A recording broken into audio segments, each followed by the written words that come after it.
What's up, man? Hey, how you doing? Bryce McKinley. Donald Payne. Donald. Yep. Let's do this, man. Hot seat. Yeah. Tab 3.0, bro. Yes, I'll let sir. you take control of it, man. No problem. So I can just give you a little start of my business, tell you a little bit more about that. I'm in Columbus, Ohio. I've been wholesaling for about 2 years. I've been a realtor for 6 years. Last year I did 45 transactions as a realtor, 27 as a wholesaler. More or less what I'll talk to you about today is really how to grow and what may be the best structure to put in place to grow, right? Because I think right now, a lot of it is still, I'm still pretty much a technician on it, you know what I mean? But talking the other day, I really like the aspects of what you were talking about in regards to the amount of transactions. But even if I'm not doing that many transactions, let's say 10, a month, that would definitely change the game for me quite a bit. Awesome. Yeah. Awesome. So help me understand where you're at right now. I mean, Sure. you're 2 years in, and for those of you watching, if you don't know my story, Bryce McKinley, I'm in Dallas, from the south side of Chicago, and I'm virtual wholesaling, so I haven't walked a property in over 5 years. I do 55 plus transactions a month, and then we've got a team of 2 other acquisitions, totaling about 87 to 90 transactions a month over our 5-year average. Okay. So that's what we do. How we do it, it's completely virtual. Completely virtual. Everything is delegated out, repurposed tasks and things like that. Never responsibilities, but tasks. So always delegate your task and maintain your responsibilities. Work on your business, not in it. Not in it. Yeah, and I think I'm still pretty heavy in it, right? Yeah. And I think something that I took away from this conference as well, something that I think I'm struggling to do, because I think it's letting go, is getting an assistant, I think my buddy Austin was telling me about it for a little bit of time. He said, how much money you make? Okay. And then you're doing all this? Okay, you need to get an assistant.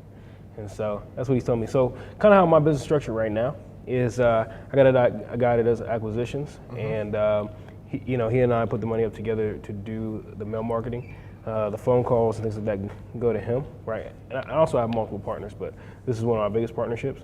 And we promote the properties on the website. I do a lot of dispositions. So I'd say out of most of the deals we do, he does about 70% of the acquisitions. I might do 30%, but I do all the dispositions of the properties, because I always had the relationships with the buyers. I mean, that's kind of how I became a wholesaler anyway. Sure. And then another partner I have, he's more like a bird dog. He does direct call. I do driving for dollars. He does direct call. We skip tracing numbers and call the sellers. I go on those appointments, lock up those contracts, and then resell those properties. And sometimes we purchase them and then resell them, but most of the time we're wholesaling the contracts. Very cool. Yeah. That's exciting, man. Yeah, That's exciting. Yeah, it's been pretty awesome. 2 years, it sounds like you got a great start. So, I mean, you're here to interview me. I'm curious, what type of questions do you have? Like, how can I add value to what you've got going on, as well as to the other people? I know you took some questions from other people. Tell me about that. So I remember we talked the other day, and you said about 20 employees, right? So if you're in my position now, doing 27 transactions, and I want to get to 100, right? How should I actually structure my business, right? And so, like, from the beginning, like, meaning that, let's say I didn't have any wholesale experience, how would somebody structure their business? How would you suggest that to be an actual virtual wholesaler? Yeah. Well, that's a great question. For structure, it's really going to boil down to, is it the right time? The sooner you can get to that timing point, Okay. most of the time we're already there, we just don't know it. We're afraid, right? Yeah. That's what I hear in your voice. Oh, big time. I don't want to let go of this because I know that this works, and it's a fear, right? It is. And so what that looks like, Donald, is you want to sit down and run through a checklist. I've got 18 steps of my process from beginning to end. Okay. I only work and focus on 5, right? I work on my business, not in it. Yeah. And 5 steps is what I talked about today. Yeah. That's it. Yeah. Everything else someone else has got. So to answer your question, what do those steps look like? They're going to be different for everybody. Yeah. But you want to sit down and write them out. When a lead or marketing goes out, what does that look like? Yeah. What are those steps? Do you have to call, your direct mail company and have an organization meeting? Whatever that looks like, right? Write down every step of your process. And then I do what's called mind mapping. There's several different types of, map systems out there. But I use mind map, and I look at dispositions. Well, what happens? Buyers, private money. Yeah.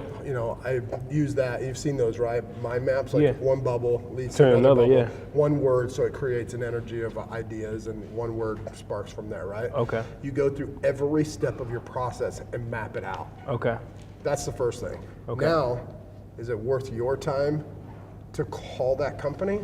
No. And if not, you already know No. the answer. There you go. No. So I would say when you get back home, Write down the process. You need to write down that process. But more importantly, if you're still calling to set up your marketing, Yeah. which sounds like you are, Yeah. you need to hire somebody. Yeah. You're not going to like the way it feels. It's going to get uncomfortable. Okay.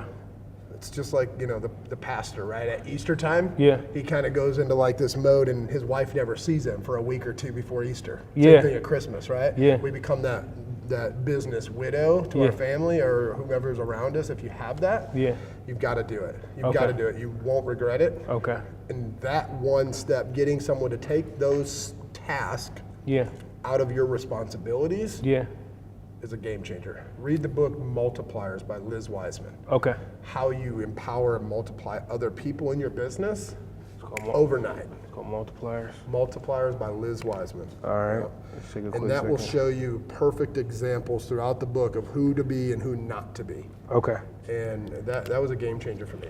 Okay. That was a game changer. So here's another question I have is, how are you evaluating properties in 5 minutes using Zillow? You talked about it a little bit on stage, but it was not detailed enough. Come on, give us some good stuff here. Okay. Yeah, so how do I evaluate properties with Zillow? Number one, I mean, it boils down to trial and error, right? Yeah. We fail forward, as they say in business. Yeah. So, as I do a transaction, I look at, the comps and, go through that whole process like we normally do day to day. Uh-huh. But you told me earlier, you've got a great memory. Yeah. So if I'm talking to you and you're a seller, Yeah. and I know that, Garland, Texas, for example, Yeah. I know that Zillow is about 12 to 15% Off. off. Yeah. I can use that as a reputable source now because I know how it's determined. Yeah.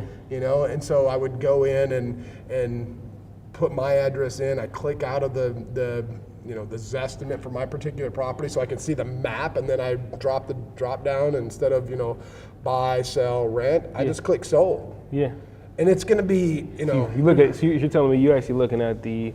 It's almost like the auditors, values, right? So you're looking at what has sold. right. Okay, that makes tons. I kind of figured that had something to do with that, but that makes a lot of sense because So this- Zillow's going to pull everything close. Yeah. All the solds. Here's the thing though, even outside of Zillow, what people don't realize, and when I talked about knowing my numbers on stage Yeah. about an hour ago, Yeah.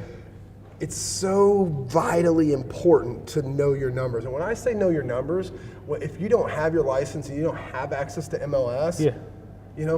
go out there. If you're watching this and you don't have access to MLS, find a struggling realtor. Pay their dues for a year and learn MLS. Learn how to work your numbers, Yeah, right? yeah. Here's the thing. you're- We talk about ARV. Oh, yeah. And I'm going to use this to answer your question. Everybody says that ARV is after repair value, right? And then we have MAO and we have all these different terms. I don't care about all that. Yeah. I call the ARV the actual resold value. Okay. I don't care about my sold comps unless I'm doing like a new build or an add-on, right? Which a lot of builders and rehabbers do that. Yeah. But in the wholesaling business, I mean, if you want to add that as another stream of income to your business, you don't care about all that other stuff. All you care about is what's sold because you're going to work off of that number Yeah. to give your buyer the best possible price. The best possible price. That's why the average wholesaler's deals are $4 or $5 grand a pop, and my average over 5 years is like 17 to 18. Absolutely. And so Does that help? It does help. So when you use Zillow, Yeah. once you've made a transaction or two in a vicinity, Yeah. add to it. Mark it down. Buy a map. Spend the $200 and put a map up in your office. And I you walk have in my one. office. There you go. I have one. Now you know With that zip codes. 90% of those homes are between 80 and 85. That's your offer. Yeah. Yeah. I mean, that's your offer. Yeah. Yeah. And all you got to do is fluctuate depending on the repair value. So I think that's really interesting. That's awesome. Yeah, that's great. Let's see. So so when it comes to marketing, are you doing a lot of mail marketing? Are you doing direct call? Because I mean, and are you? Another question I had, I blanked, but I remember it now. Are you in multiple zip codes? Are you all over Dallas, or is it just certain like pockets? You're just hammering those certain pockets, like Anthony was talking about. Yeah, that's a good question. So with marketing, it doesn't matter whether you have the budget that I have at $100,000 a month, Sure. or someone that's spending $100 a month. Sure. It's about getting laser focused. Yep. And what can you do with that, Okay. right? So with me, for my marketing, what we're doing differently, and is where most people are buying a probate list, or Yeah. most people are buying an absentee Yep, list, right? yep. That's what everybody's Doing it, yeah. I mean, we're all doing it, right? Yeah, yeah. I get laser focused. Certain neighborhoods. So I still pretend that I have a $100 budget like 6 years ago, because Yeah. that's all I had. Oh yeah. So now, if $100 is going to get me 1,000 leads and absentees, Yeah. I sure as hell don't want to go through 100 people that aren't motivated to get the one, because I might have to buy another list if they all tell me to go jump in the river, right? Yeah, yeah, yeah, absolutely. So take that same $100 and now take an absentee, out of state, code violation, 55 plus, 30% equity, and now That's a very I've got some motivated sellers. Very motivated list. Guess what? That's not going to eat up my entire budget. So now I can do the same thing over here in the next zip code, and the next zip code, and the next zip code. And now my $100 got 4 or 5 areas, and only the selected or motivated sellers. Yes, yes. You know? Does that make sense? It does, it does. Same thing with probate. I mean, Yeah. people are going through divorce. Well, if you're 30 to 40 years old, I mean, are you more likely to list it with a realtor or sell it for cash? You probably just bought the damn house, right? Yeah, They're not motivated. No. They're going as much as they possibly can. absolutely.